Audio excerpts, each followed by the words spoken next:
रहमान अस्सलाम वालेकुम दोस्तों, 5 नवंबर 2025 इस्लामाबाद टमाटर मंडी। तो जी मेरे प्यारे भाइयों, आप जो मेरे हाथ में ये टमाटर देख रहे हैं जी, ये सिंध के टमाटर है। इस वक्त जो सबसे बेहतरीन टमाटर जा रहे हैं वो सिंध के हैं और स्वाद के हैं जी।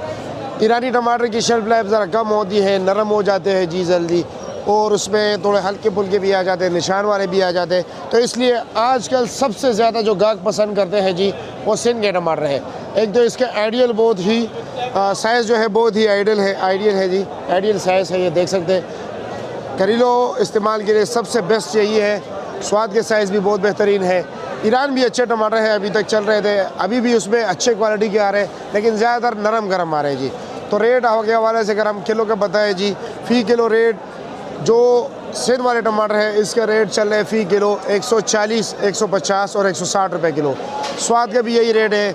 ईरानी टमाटर की बात करें, ईरानी टमाटर 120 रुपये किलो भी चल रहे हैं, 100 रुपये किलो भी चल रहे हैं, 80 भी चल रहे हैं। उसमें से भी जो अच्छे क्वालिटी के टमाटर है वो भी 140 रुपये किलो चल रहा है जी। यानी कि इस वक्त जो टमाटर नॉर्मल क्वालिटी है वो 400 से 500 रुपया, उससे बेहतर 600 साढ़े 600 रुपया, और जो बिल्कुल अच्छे क्वालिटी के टमाटर है वो 700 साढ़े 700, कुछ लोग 800 रुपये तक भी दड़ी चला रहे हैं, यानी 160 रुपये किलो। आप लोगों से गुजारिश है वीडियो को ज़्यादा से ज़्यादा लोगों तक पहुँच जाए और हमें इजाज़त दीजिए। अल्लाह हाफ़िज़।